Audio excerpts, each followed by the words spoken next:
विठोबार कुमाई विठोबार कुमाई विठोबार कुमाई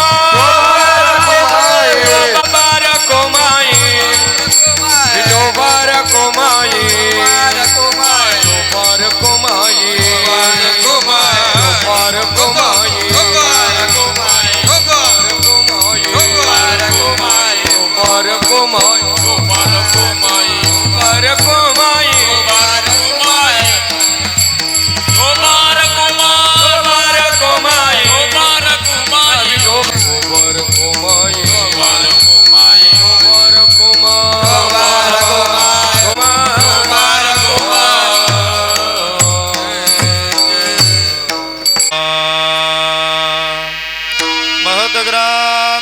शक्ती दैवताला नमस्कार माझा तया मुक्ताईला रामकृष्ण विठ्ठल विठ्ठल विठ्ठल विठ्ठल विठ्ठल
तडित्या गोविंदासनी गोविंद शयनी गोविंद त्यामणी वैसलास ऊर्ध्वपुंड्र भाड कंठी शोभे माड कापिजे कडिकाड तया वेणी गोविंदासनी गोविंद शयनी गोविंद त्यामणी वैसलास तुका म्हणे शंख चक्राचे शृंगार नामामृत सार मुखा माझे गोविंदासने गोविंद शयनी गोविंद त्यामणी बैसलासे नमो विठ्ठला राजया पांडुरंगा नमो रुक्मिणी माऊली ज्ञान गंगा नमो कुंडलिका नमो चंद्रभागा नमस्कार माझा रुक्मिणी पांडुरंगा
दुसरे चरण संतांचिया त्यांच्या कृपादाने कथेचा विस्तारू बाबाजी सद्गुरु दास तुक जयांचे केले स्मरण होय सकळ विद्यांचे अधिकरण तेची वंदो श्री चरण श्री नमस्कार नमो ज्ञानेश्वरा निवृत्त्योद्धारा सोपान देवा मुक्ताबाई नमो त्रिभुवन पावनी अद्वैत्र जननी देवाची सच्चिदानंद रूपाय पत्यादिहेतवे तापत्रय विनाशाय श्रीकृष्णाय वयं नमः राधा मेरे स्वामिने मेरा दे को दास जन्म जन्म मोहित दिजो श्री वृंदावन को वास लाल मेरे लाल की जिस देखो उत लाल मैं लाल को देखन गई मैं भी हो गई लालम लाल सरस्वती माते द्यावी माझ्या स्मृती येतो का कुलते तुझ लागी आपुल्या वाडा से धरी आता हाती न करी पजे ते जनामध्ये विठ्ठलम विठ्ठलम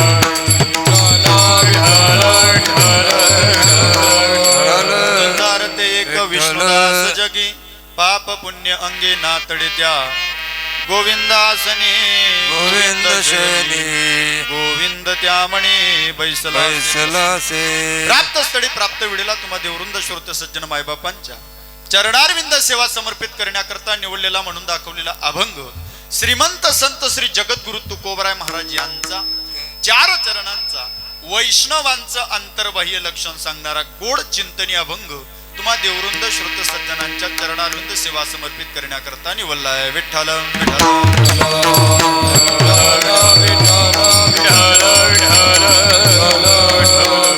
अभंगार्थ विस्तृत चिंतन मांडण्यापूर्वी अल्पसा पर्याय द्यायचा तो असा भगवान पंढरीश पांडुरंग परमात्म्याच्या कृपा आशीर्वादाने साधू संतांच्या पदस्पर्शाने पुनीत पावन झालेल्या आपली एकता नगर या एकता नगरामध्ये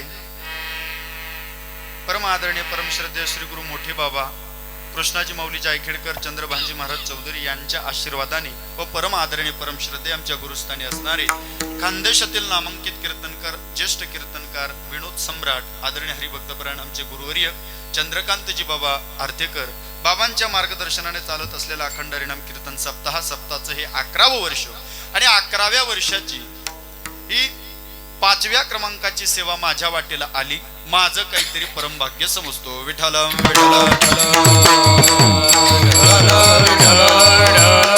कार्यक्रमाला उपस्थित समस्त गुणीजन महाराज मंडळी परम आदरणीय परम श्रद्धेय ज्यांच्या होटातही गोडवाय पोटातही गोडवाय बोटातही गोडवाय असे परम आदरणीय परम श्रद्धे आमचे नारायण बाबा दुडेकर बाबा या ठिकाणी उपस्थित आहेत विनेकरी बाबा अतिशय गोड आहेत परम आदरणीय परम श्रद्धे माऊलींचं नाव काय पंढरीनाथ महाराज या ठिकाणी उपस्थित आहेत तसेच आज ज्यांची विशेष उपस्थिती आहे गायन गंधर्व गायन कोकिळा भैयाजी महाराज कापडणेकर महाराज श्रींची या ठिकाणी उपस्थिती आहे तसेच ज्यांचं सुंदर असं मृदुंग वाजवण आहे असे आदरणीय हरिभक्तपरायण खानदेशातील नामांकित मृदुंग सम्राटांमध्ये ज्यांचं मोठ्या आदराने प्रेमाने नाव घेतलं जातं आमचे ज्येष्ठ लहान गुरुबंधू कीर्तेश महाराज धमानेकर बामने दमाना एकच महाराज श्रींची या ठिकाणी उपस्थिती आहे तसेच मला जे अगदी लहानपणापासून ज्यांचं मला मोलाचं मार्गदर्शन मिळत राहिलं मी जेव्हा कीर्तनकार होतो तेव्हापासून आम्हाला बळजबरीने टाळ वाजवून ज्यांनी शिकवलं आदरणीय हरिभक्तपरायण आमचे राजेंद्र महाराज कापडणेकर महाराज श्रींची या ठिकाणी उपस्थिती आहे समस्त गुणीजन भजनी मंडळ या ठिकाणी कीर्तनाला उपस्थित आहे चोपदार बाबा असतील बाबा अतिशय सुंदर बर का तुमना दरारा देखील हिमालय सजीव घाबरे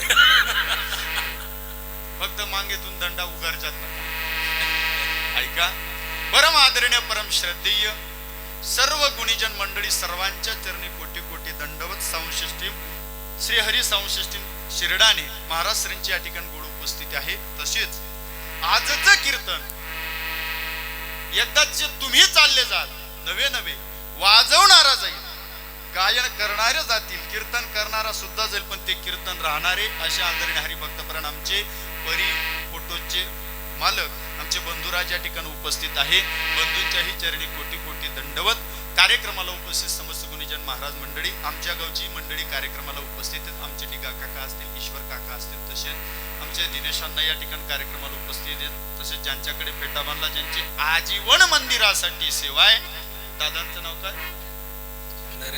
नरेंद्र भाऊ या ठिकाणी उपस्थित आहेत. सर्व गुणीजन मंडळी या ठिकाणी कीर्तनाला उपस्थित आहेत.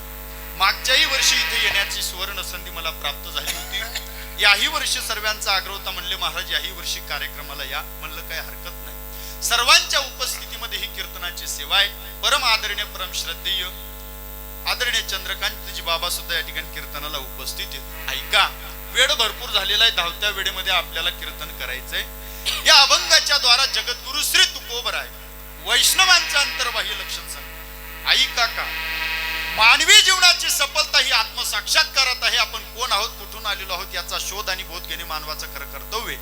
तुकोबरांच्या भाषेमध्ये जर कधी विचार केला तर तुकोबरा सांगतात, तुका म्हणे जन्मा आल्याची सार्थ विठ्ठलची एक टिकलिया. ज्या भगवान परमात्म्याच्या दर्शनाने मानवी जीवन कृतार्थ होतो, मानवी जीवनाचा उद्धार होतो, मानवी जीवनाचं कल्याण होतं, त्या भगवान परमात्म्याची प्राप्ती कोणत्या साधनाने, काय केल्याने प्राप्त होईल याचं यथार्थ ज्ञान विश्वमाऊली ज्ञानोबरा वर्णन करतात. ते भगवान परमात्म्याने अर्जुनाला दिले. ज्ञानेश्वरीमध्ये गोड वर्णन करतात, ते ज्ञान पैगा बरवे जरी म्हणा ते आणावे तरी संताया बजावे सर्वस्वी. मग जसा भगवान परमात्म्याने अर्जुनाला ज्ञानाचा मार्ग दाखवला काका, अगदी तोच अनुभव सर्व संत महात्म्यांकडे होता. कारण काका, प्रपंच असू द्या किंवा परमार्थ असू द्या, अनुभवाची फार मोठी गरज आहे. बरं, मी काय बोलतो कळतंय तुम्हाला? मग असा चेहरा टवटवीत ठेवा, नाही तुमले देखील मला नाही झोप लागायला पाहिजे. ऐका काका, संसार असू द्या परमार्थ असू द्या, दोघांमध्ये अनुभवाची गरज आहे.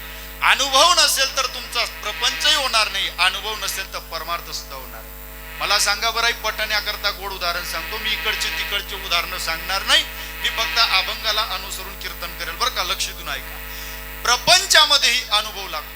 मला सांगा आई, 10 लोक तुमच्या घरी पाहुणे आले, त्या 10 लोकांसाठी स्वयंपाक तुम्हाला करायचंय, कोणाला पाठवणार? ज्याला अनुभव आहे त्यालाच ना. ज्याला अनुभवच नशील आणि त्यांनी जर स्वयंपाक करा खाणारच, दवाखाना ऍडमिट करून पाडीला. कारण त्याला सुमारच सापडवणी तिक किती टाकणं पडस, मीठ किती टाकणं पडस.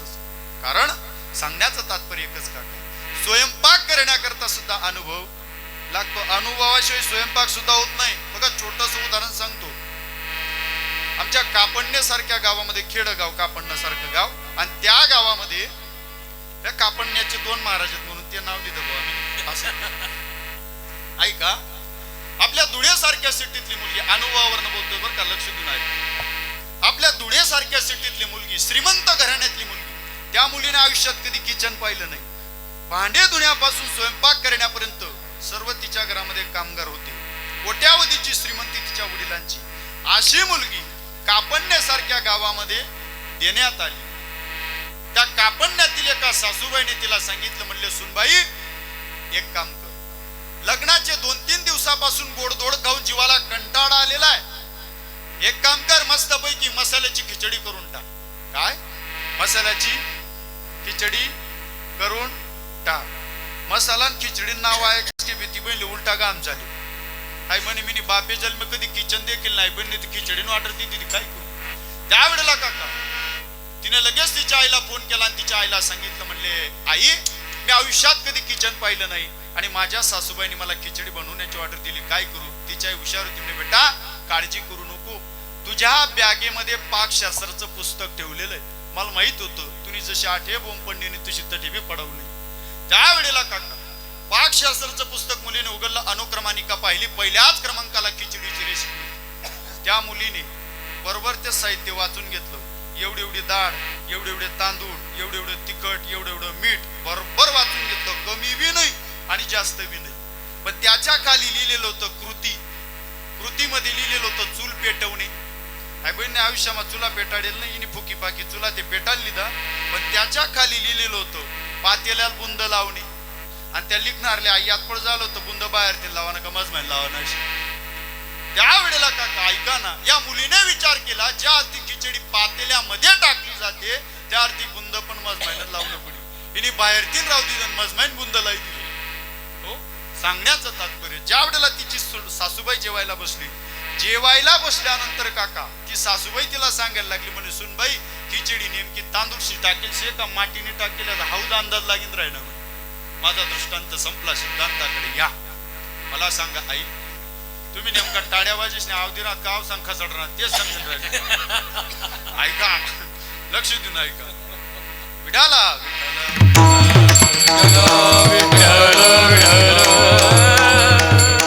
मला सांगा काका, त्या मुलीला जर कधी स्वयंपाकाचा अनुभव राहिला असता तर तिच्या हातून स्वयंपाक बिघडला असता काय? बिघडला नसता. मग आई काका लक्ष देऊन ऐका बरं का. जसं स्वयंपाक करण्याकरता अनुभव लागतो तसं परमार्थ करण्याकरता सुद्धा अनुभव लागतो. परमार्थामध्ये अनुभव नसेल तर तुमचा परमार्थ फलित होणार नाही. बघा, काशीचे सर्व विद्वान असणारे ब्राह्मण मंडळी संत कबीर महाराजांकडे गेले आणि कबीर महाराजांना सांगितलं, अनुभवावरनं बोलतोय बरं का, लक्ष देऊन ऐका. कबीर महाराजांना सांगितलं का हो महाराज, 40 वर्षापासून वेदाचं अध्ययन करतोय, वेदाचं पठण करतोय, परंतु आम्ही केलेला उपदेश लोकांच्या गडी उतरत नाही, लोकांच्या कानी उतरत नाही. तुम्ही वेदशास्त्र बघितलं सुद्धा नाही तरी सुद्धा तुम्ही केलेला उपदेश लोकांच्या गडी का उतरत असतो? कबीर महाराजांनी दिलेलं उत्तर ऐकण्यासारखं आहे. कबीर महाराज सांगतात, म्हणले बाबा हो, 40 वर्षापासून वेदाचं अध्ययन करीत आहात, वेदाचं पठण करत आहात, परंतु तुम्ही केलेला उपदेश लोकांच्या कानी का उतरत नाही? याचं कारण असे, 40 वर्षापासून तुम्ही फक्त वेदाचं अध्ययन करतायत, त्या वेदाचा तुम्ही अनुभव घेतला नाही म्हणून तुम्ही केलेला उपदेश लोकांच्या घडी उतरत नाही. मी 40 वर्षापासून वेदशास्त्र बघितलं सुद्धा नाही तरी सुद्धा मी केलेला उपदेश लोकांच्या घडी का उतरत असतो? याचं कारण असे, मी अगोदर अनुभव घेतो मग ते लोकांना सांगत असतो, म्हणून ते लोकांना पटत असतो. कबीर महाराज म्हणतात, माझे जे बोलत ना ते अनुभवाचे, आणि अनुभवाशी कोणतीही गोष्ट सक्सेस होणार नाही का. याकरता सर्व संत महात्म्यांनी आपापले अनुभव सांगितले. ज्ञानोबा सुद्धा आपला अनुभव सांगतात. ज्ञानदेव म्हणे तरलो आता मज हृदय सद्गुरु जेने तारिला हा संसार पुरु म्हणून विशेष त्याधरू विवेकासी. नाथ बाबांनी सुद्धा आपला अनुभव सांगितला. बाबा हरे प्राप्तीचे उपाय करावे संतांचे. नामदेवराज सुद्धा आपला अनुभव सांगतात. बाबा सद्गुरु नायके कृपा मज केली निज वस्तू दाविले माझी मज. आई काका, प्रत्यक्ष देवाच्या सानिध्यामध्ये राहणारे नामदेवराय, नवे देवाला नैवेद्य खाऊ घालणारे, देवाशी बोलणारे, वेळ प्रसंगी देवाशी भांडण सुद्धा करणारे नामदेवराय, तरी सुद्धा परमार्थिक परिपूर्णता मिळवण्याकरता भगवान परमात्म्याने नामदेवरांना औंढा तिथे पाठवले. नामदेवरांच्या जीवनातला गोड प्रसंग लक्ष देऊन ऐका.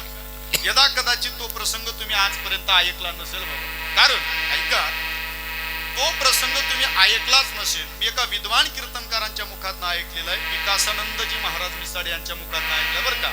ऐकल्यानंतर तुम्हाला जरा आश्चर्य वाटेल. आबाश्री खूप गोड विषय, लक्ष देऊन ऐका. एकदा काय झालं, आळंदीमध्ये संत संमेलन भरलं आणि त्या संमेलनामध्ये निवृत्तीनाथ, ज्ञानदेव, सोपान काका, मुक्ताबाई, सर्व संत महात्मे त्या ठिकाणी जमले बाबा.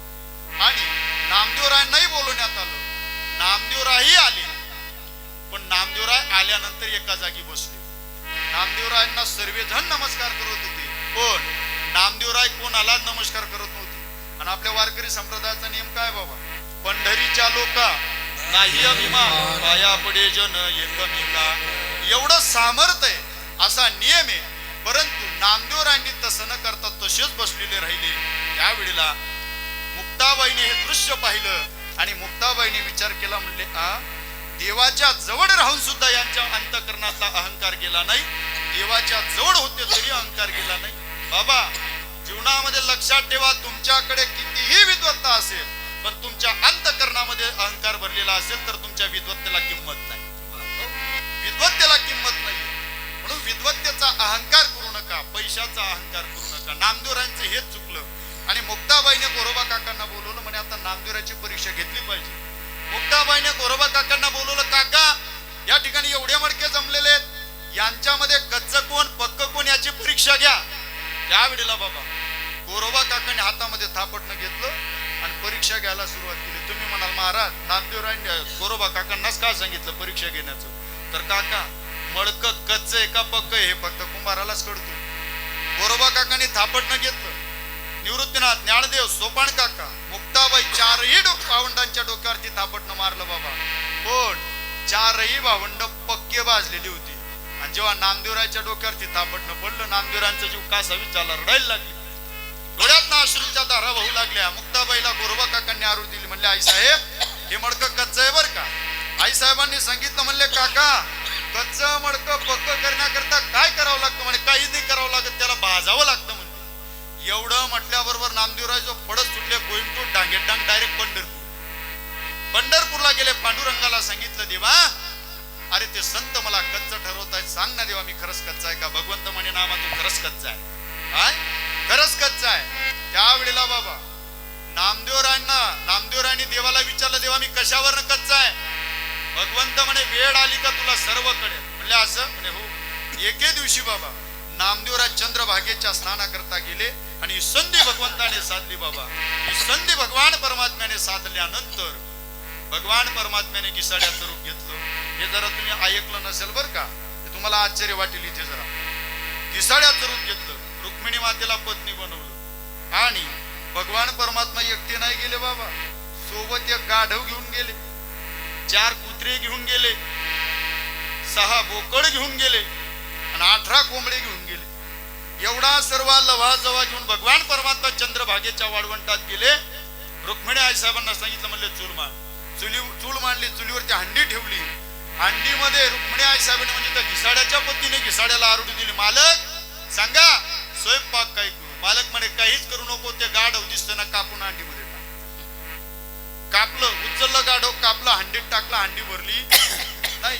मालक हंडी भरली नाही, काय करू. म्हणे काहीच करू नको, 4 कुत्रे ते उचलले टाक. 4 कुत्रे टाकले बाबा, हंडीत भरली नाही. मालक हंडी भरली नाही. म्हणे एक काम कर, ते 6 बोकड दिसत आहेत ना, उचलले टाक हंडीत. उचलले टाकले हंडीत, हंडी भरली. मालक हंडी भरली नाही. म्हणे एक काम कर, 18 कोंबडे आहेत ना, उचलले टाक हंडी. 18 कोंबडे टाकले बाबा, तरी हंडी भरली नाही. त्यावेळेला बाबा रुक्मिणी आई साहेब म्हणजे त्या घिसाड्याची पत्नी सांगते, मालक अहो हंडी तर भरली नाही, काय करू. भगवंताने हाडूच कनी नामदेवरायकडे बोट दाखवला आणि सांगितलं, सामने वो छोकरा दिख रहा है ना, उसको लेके और काट के हंडी में डाल दे. एवढं म्हटल्याबरोबर नामदेवराय जो घाबरले, डायरेक्ट गोइंग टू डांगेडंग पांडुरंगाच्या मंदिरामध्ये. पांडुरंगाच्या मंदिरामध्ये गेले. देवाला सांगितलं, देवाच्या चरणांना आलिंगन दिलं. देवाच्या मुखाकडे नामदेवरायांनी पाहिलं नाही. का पाहिलं नाही बाबा, याचं कारण असं आहे, खऱ्या भक्ताचं हेच लक्षण आहे, तो संकट समय देवाच्या मुखाकडे पाहत नाही, देवाच्या चरणाकडे पाहतो. कारण आमच्या भगवान परमात्म्याचे चरण हे संकटापासून मुक्त करणारे. त्यावेळेला सांगितलं, देवा वाचव, माझं रक्षण कर. त्यावेळेला बाबा भगवंताने हाडूच कणी आडून दिली. म्हणे नामा अरे एकदा माझ्या मुखाकडे पाहतो का. नामदेवरायांनी देवाच्या मुखाकडे पाहिलं, नामदेवरा घाबरले बाबा. कारण जो सर्वांना चंद्रभागेच्या वाळवंटामध्ये कापून टाकत होता हंडीमध्ये, तोच विटेवरती उभा होता. नामदेवराव म्हणे तू इथं कस काय, आमचा देव कुठे. त्यावेळेला भगवान परमात्मा हसायला लागले, घिसाड्याचं रूप टाकलं, मूळ स्वरूपामध्ये प्रकट झाले आणि सांगितलं, नामा तो घिसाडा दुसरा तिसरा कोणी नव्हता, तो मीच होतो. म्हणजे माझ्यासोबत आलेली जी बाई होती ती दुसरी तिसरी कोणी नसून ती तुझी आई रुक्मिणी होती. एवढंच नाही नामा, तुला भेटण्याकरता आम्ही एकटे नाही आलो होतो, तुला भेटण्याकरता गरुडाला सुद्धा घेऊन आलो होतो. म्हणजे गरुड कुठे होतं. म्हणजे गरुड गाढवाच्या रूपात. एवढंच नाही नामा, 4 वेद सुद्धा आले होते. म्हणजे 4 वेद कुठे होते. म्हणजे 4 वेद 4 कुत्र्याच्या रूपाने होते. एवढंच नाही नामा, 6 शास्त्र सुद्धा आले होते. 6 शास्त्र कुठे होते. म्हणजे 6 बोकडांच्या रूपाने होते. एवढंच नाही नामा, 18 पुराण सुद्धा घेऊन आलो होतो. 18 पुराण कुठे होते. म्हणजे 18 कोंबड्यांच्या रूपाने होते. नामा अरे एवढा लवाजवा घेऊन तुला भेटण्याकरता आलो, पण तुला माझ्या खऱ्या स्वरूपाची जाणीव झाली नाही. नामदेवरांच्या डोळ्यातनं अश्रू निघाले, रडायला लागले. सांगितलं, देवा का ओळखलं नाही मी तुम्हाला, सांगा ना. त्यावेळेला भगवंताने सांगितलं, म्हणले नामा तुला गुरु कृपेचा अनुभव प्राप्त झाला नाही, संत कृपेचा अनुभव प्राप्त झाला नाही, म्हणून तुला माझ्या खऱ्या स्वरूपाची जाणीव नाही. पुढे भगवंताच्या सांगण्यावरनं नामदेवराय औंढा नागनाथला गेले, विसोबा खेचरांना गुरु केलं आणि मग नामदेवराय आपला अनुभव सांगतात. नामा म्हणे खेचरा पायी ओळखी झाली सर्वाटाई. सांगण्याचं तात्पर्य एकच काका, संत कृपेशिवाय मानवी जीवनाचा उद्धार होत नाही, मानवी जीवनाचं कल्याणही होत नाही, मानवी जीवनाचं सार्थक. म्हणजे संतांच्या कृपा आशीर्वादाने मानवी जीवनाचा उद्धार होतो, मानवी जीवनाचं कल्याण होतं. त्या संतांची अंतर्बाह्य लक्षण सांगण्याची तळमळ जगद्गुरु तुकोबरांच्या अंतःकरणामध्ये का होती बरं? जसं बाबा आजच्या काळामध्ये भोंदू लोकांची गर्दी आहे, भोंदू संतांची गर्दी आहे, तसं त्या काळामध्ये सुद्धा भोंदू लोकांची गर्दी होती. अलीकडच्या काळामध्ये पाहतो ना बाबा आपण, किती संत झाले, रेल्वे भरी जातील एवढा संत. नवीनच संत शेतच बाबा, चादरवाला बाबा, फकुटावाला बाबा, जटावाला बाबा, आंबावाला बाबा. आता नवीन निघणं, आता वरलावाला बाबा, आता मागे नवीनच आहे कमी तवावाला बाबा. तो बाबा तवावर बसून खालतीन उभ्याला आहे. विठाला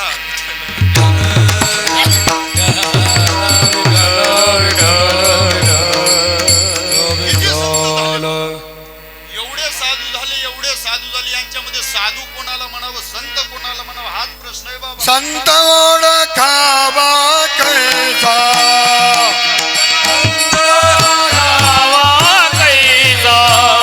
वृक्ष विराग नाही त्याला,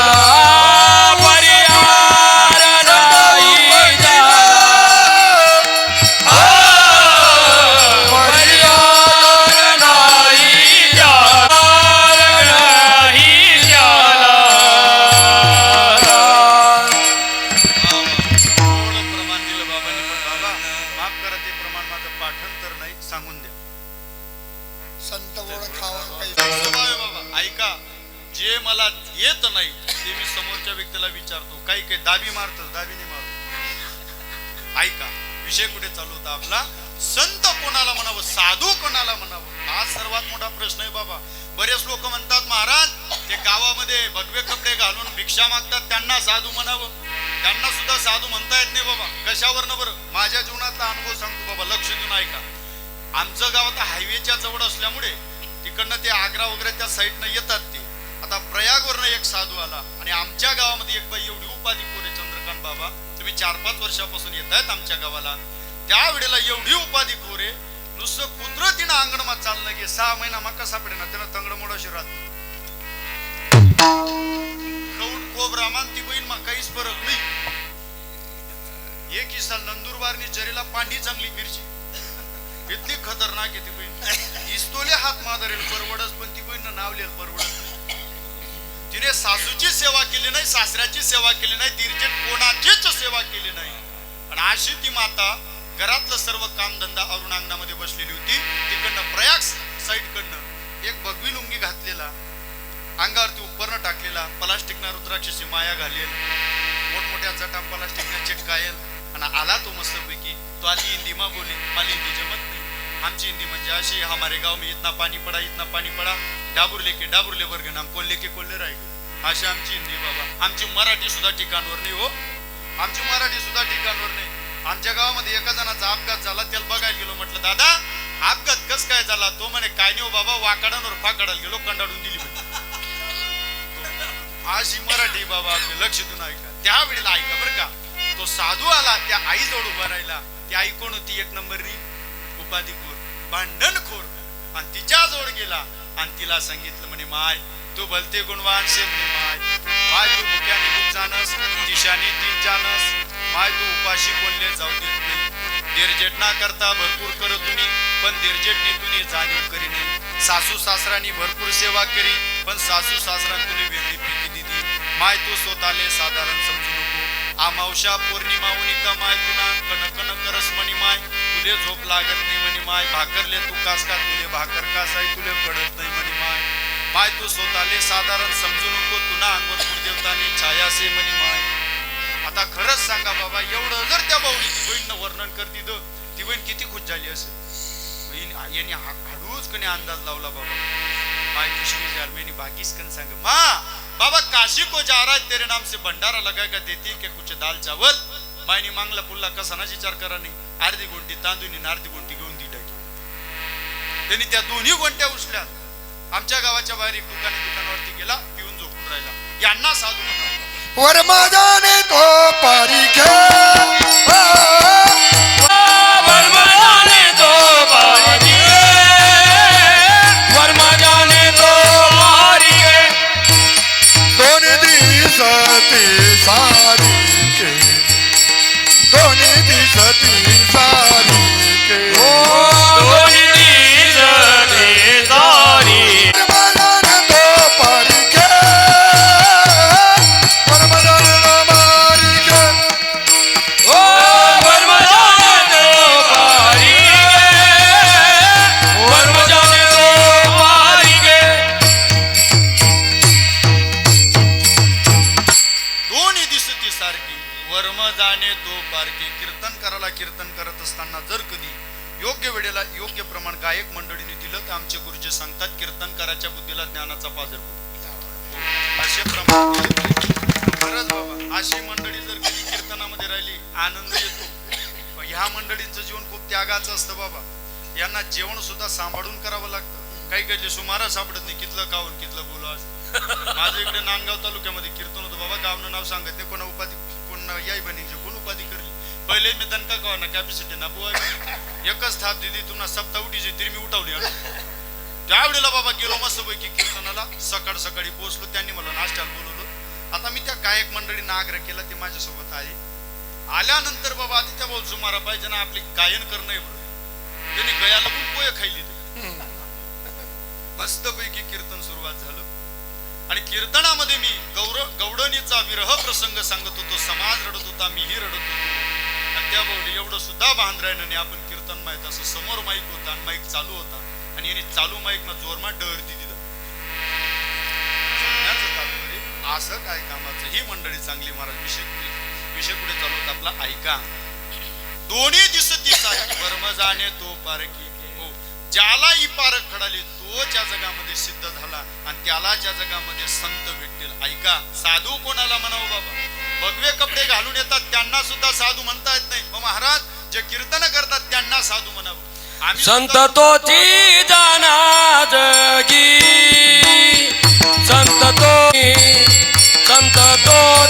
जाना जगी संत तोची जाना जगी संत तोची जाना जगी संत तोची जाना जगी संत तोची जाना जगी संत तोची जाना जगी संत तोची जाना जगी दयाच्या माझ्याचे अंगी अंधकार नको मना अंधकार नको मना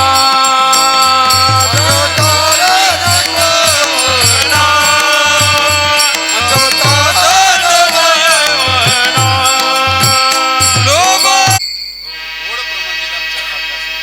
लोभ अहंता नाही म्हणा. ज्याच्या अंतःकरणामध्ये लोभ नाहीये, क्रोध नाहीये, त्याला या जगामध्ये साधू म्हणावं. त्याला या जगामध्ये संत म्हणावं. त्याला या जगामध्ये महात्मा म्हणावं. हो, मुक्ताबाई सुद्धा मुक्ताबाई महाराजांचा अजून एक प्रमाणे योगी पावन मनाचा साहे अपराध जनाचा.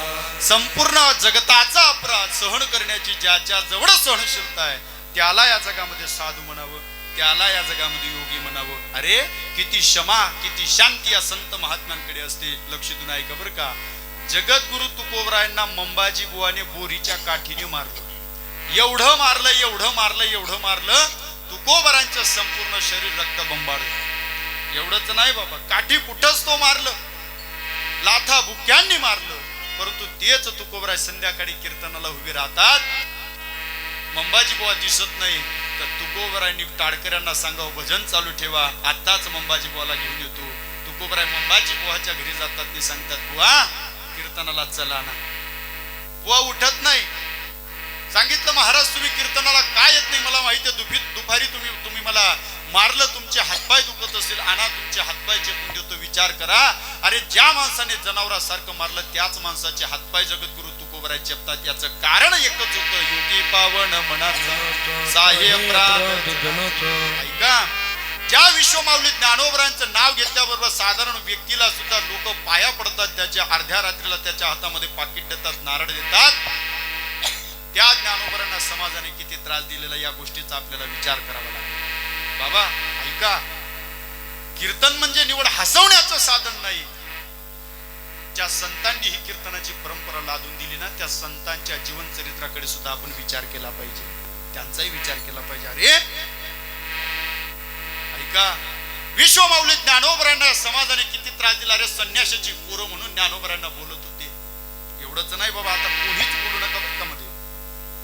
ज्ञानोबरांना संन्यासाची पोरं म्हणून बोलत होते, लाथा बुक्क्यांनी मारत होते. ज्ञानोबराय आळंदीत गेले तर हकलून देत होते. एवढंच नाही, ज्ञानोबरांच्या जोडीमध्ये कोणी शेण टाकत होतं, कोणी माती टाकत होतं.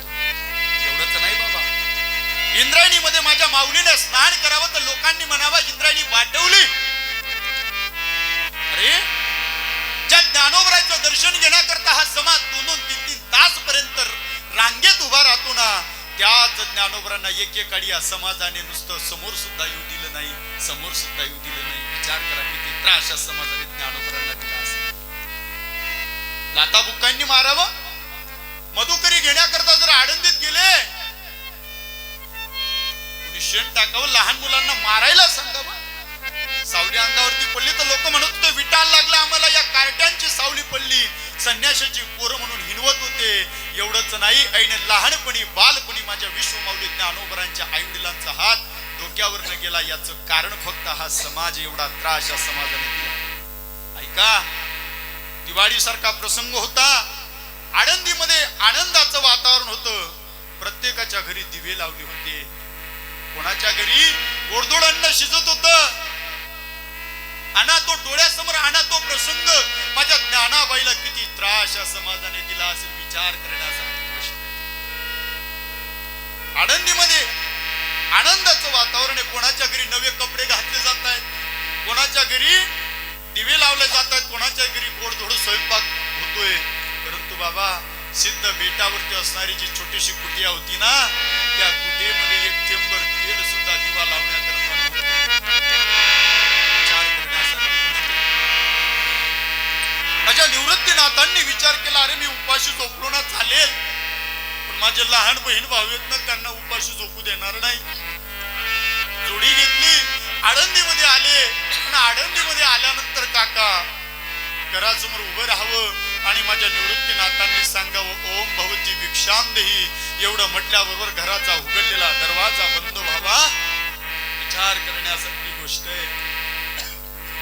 एक घर नाही, 2 घर नाही, जवळजवळ जेवढे घर माझे ज्ञानोबर निवृत्तीनाथ जात होते ना काका, तेवढ्या सर्व घरांचा दरवाजा निवृत्तीनाथांना पाहिल्याबरोबर बंद होतो.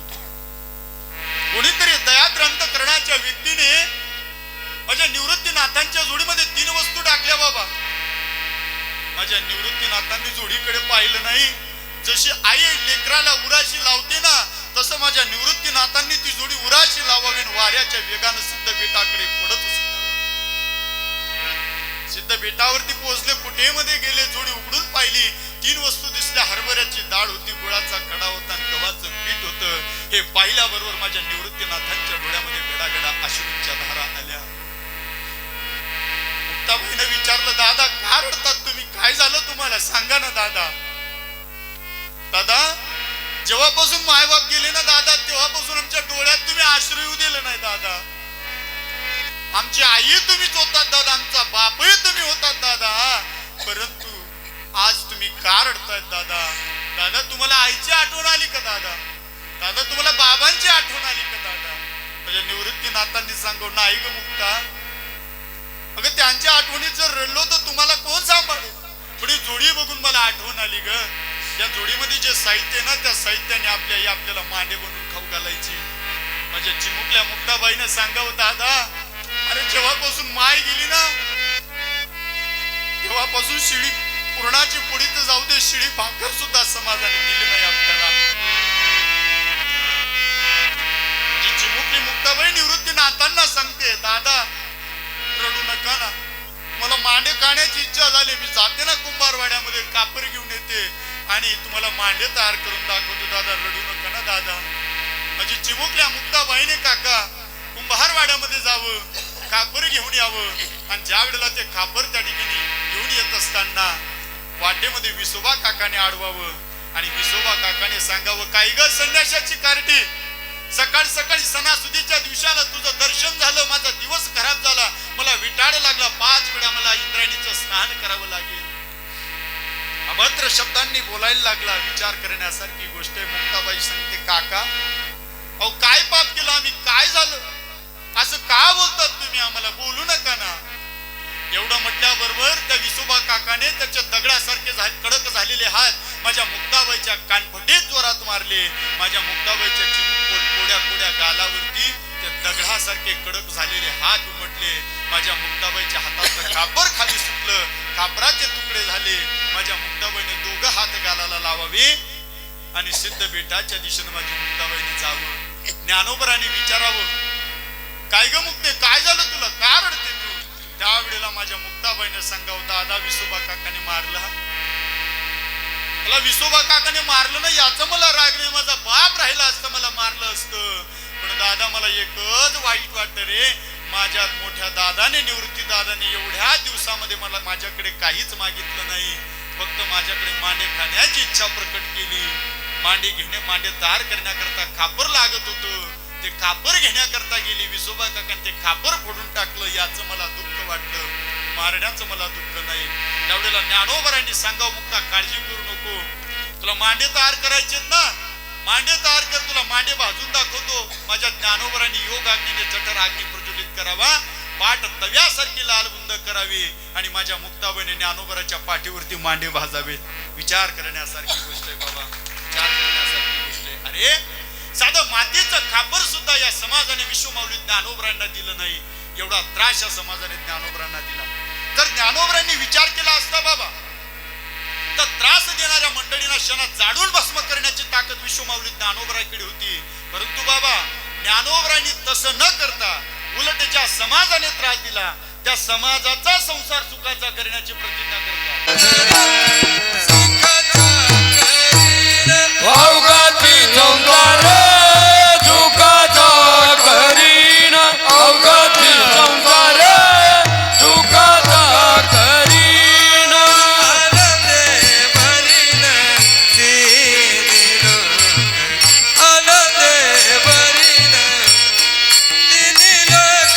जाईन गे माया दया पंढरपुरा, जाईन गे माया दया पंढरपुरा.